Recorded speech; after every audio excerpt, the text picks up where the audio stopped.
Chris, and this is going to be my Game of Thrones Season 6 Episode 6. Well, shit, you know what this is going to be. Every fucking chicken in Westeros better watch out, because the Hound's back.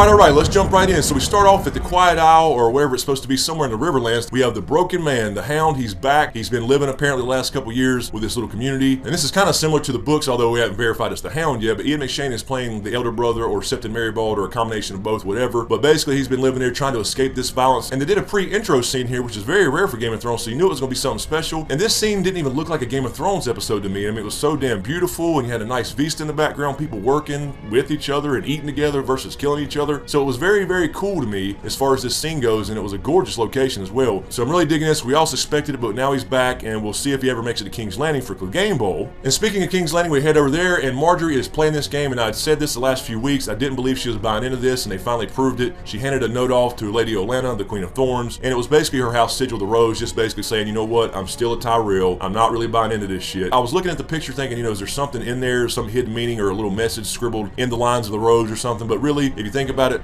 just the act of her handing off something secretly to her tells her, hey, it's still Marjorie, she's playing this game, I'm gonna get the hell up out of here. And I gotta say, I will enjoy when the Seth that is hanging around Marjorie all the time gets her face bashed in by the mountain or somebody. I mean, she's getting on my damn nerves. So yeah, I gotta say, it's gonna be kind of funny when she gets hers, because it's coming.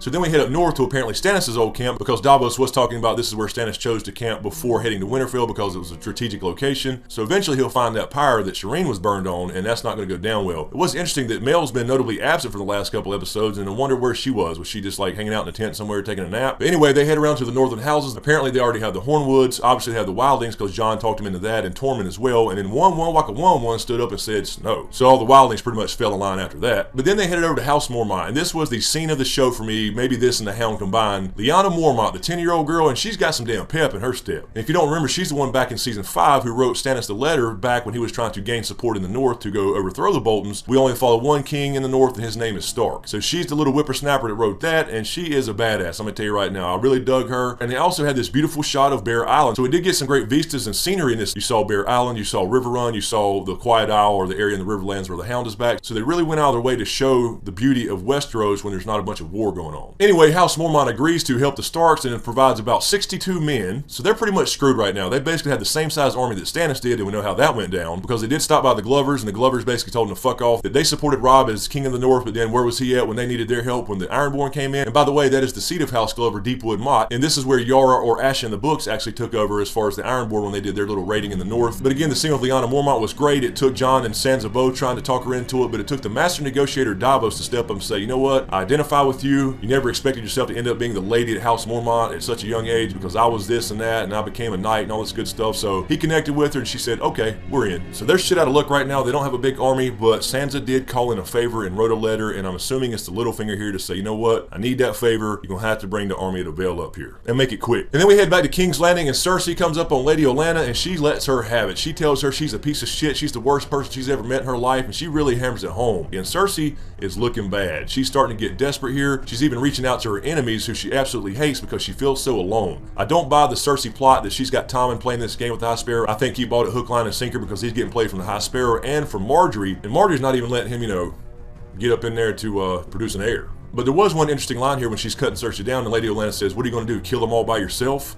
Probably going to try. But Lena Headey here, she is an excellent actress. You could see the hate in her eyes when Lady Olenna was cutting her down. I thought for a second she might stick Frankenmountain on her. So she better get the hell up out of there quick. And then we go to the Riverlands where Jaime is going to take over the siege of River Run, and they made it again a point here to show us how beautiful this country is. But we had Jaime and Bronn leading the Lannister army, and they took over the siege from the Freys, who apparently have no idea what they're fucking doing. And on top of that, they wear the ugliest damn hats I've ever seen. And of course we have the return of the Blackfish. That's right, Brynden Tully is back, and he's taking his ancestral home back, and the Freys even bring out Edmure Tully and threaten to hang him or cut his throat, and the Blackfish has zero fucks to give. He says, go ahead, slit his damn throat, and walks off like a champ, basically calling their bluff because they don't know what the hell they're doing. So Jaime and them take over. Jaime tries to have a one-on-one talk with the Blackfish, but he ain't trying to hear any of it. He's like, this is my home. I was born here. I'm ready to die here. So the Blackfish is one badass, but I gotta say that once Brienne gets here and presents him with the opportunity to go help Sansa, he's going to have to probably take that call to action and help out his family here. So even though Jaime walked away pissed off and ready to damn kill everybody, I don't see a big fight going down here one way or the other. And then we head over to Volantis, and Yara takes Theon to a damn brothel.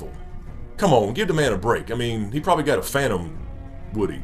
Anyway, they feel the need to make her tougher by making her a lesbian. Then she gives Theon some tough love, makes him drink some beer, and promises she'll never hurt him and make sure she's still with him, so Theon kind of looks up in her eyes. So apparently all it takes is a little Budweiser and you become a man again. Anyway, their plan is to head over to Dany, the Dragon Queen, and make a pact with her to help her do whatever she needs done in exchange for taking back the Iron Islands. And right now, I can't see Dany really turning down this offer because she needs to get over to Westeros, she needs the ships, and she can also take some more ships from Euron when he gets those ships built. So I could very well see her taking this deal, at least at this point. Anyway, we head back to the Quiet Isle, or whatever they're calling this location, and the Hound is out chopping wood to hear some screams, and apparently now the Brotherhood without banners are just cold-blooded murderers. I didn't like this scene at all as far as the storyline of who killed all these people. The Brotherhood without banners are not an evil group of people. They wouldn't just go out and murder a whole group of people for nothing. I mean, they implied it was them because they did write up earlier saying, you know, do you have horses, do you have food, etc. So I'm not sure if they meant for that to be them that murdered all these people or the brave companions or somebody else entirely. But anyway, the Hound's pissed off. He sees everybody dead. There were a lot of arrows in their backs, and he sees his buddy, the Septon, hanged. He picks up a damn axe, and it's time for some payback. So we'd like to see the Hound going after the Brotherhood without banners, and we'll eventually see if he makes his way to King's Landing to kill his damn brother. And by the way, I did do an older video on the Gravedigger theory, which is basically the theory that the Hound is coming back in the book, so I'll leave a link to that in the description below if you're interested to see how this went down in the books. Although it is not confirmed yet it is the Hound, I think we all know now that's probably going to happen. And then we head to Braavos, and this is what I didn't like about this episode at all. Arya just walking the streets like she don't have a care in the world, checking out the statue, buying passage over to Westeros. But this scene to me just didn't make sense. We just saw Arya last episode hiding out. She knew she was wanted. She picked up Needle. She went into the dark area, blew out the candle. She knew she was being hunted, but now all of a sudden she's just roaming around without a care in the world, walking around unprotected with no needle on her hip. I know there's been a lot of speculation the last couple of days about it. Could it have been somebody else? Could Arya have been playing a game? It's not really Arya that got stabbed. I think it was Arya though. I don't think it makes sense for it to be like some kind of dream sequence because she did go out and actually buy passage to Westeros. It doesn't make sense for it to be Jaqen testing the waif or something because I don't think Jaqen would just stand there and get killed to test a waif, and then they show Arya getting out of the canal and walking through the streets bleeding out basically. I think this was Arya. I'm not sure what's going on here. I think that she may run into somebody that's going to help her because she needs some medical attention quick. So I don't think the waif is going to continue to chase her here. Her and her haircut looked pretty convinced that Arya was dead. She watched her jump in the water. She looked down. She saw the bubble. She saw the blood in the water, and she didn't see her come up. So I think the waif actually thinks she's dead here. So now Arya may have the advantage because she's no longer looking for her. She can now go look for the haircut. I'm sorry, the waif. So anyway, guys, overall, this episode was okay. I really like the comeback of the Hound, obviously. I love the Lyanna Mormont scene. I love the Blackfish being back. But other than that, it was pretty straightforward. There wasn't a whole lot to it. It's just kind of playing out as far as building up for the war in the north and all that. So that's coming real soon. It's already episode 8 coming up Sunday. Only 3 episodes left already in this entire season. So we had this broken man theme. Obviously, that referred to the Hound being a broken man, even the Septon himself being a broken man. He had basically said that he was on the path the Hound was on before he turned away from violence. We, of course, had Theon being a broken man and several other characters throughout our story. But I think the theme here was to show us what the place can look like when there's not a bunch of damn fighting and war going on. So I thought that was pretty cool. This wasn't the best episode ever, but of course it was good. It was Game of Thrones. I will be doing another Q&A this week, more than likely, so please leave your questions in the comments below. Let me know what you think about the Hound coming back. Do you think he'll make it to King's Landing and we're going to see Clegane Bowl? And what do you think the Blackfish is going to do when Brienne comes in and gives him the choice to go help Sansa? And do you think there's even a slight possibility that Jaime might end up helping them out? Anyway, let me know what you think in the comments below. As usual, thank you for all the support.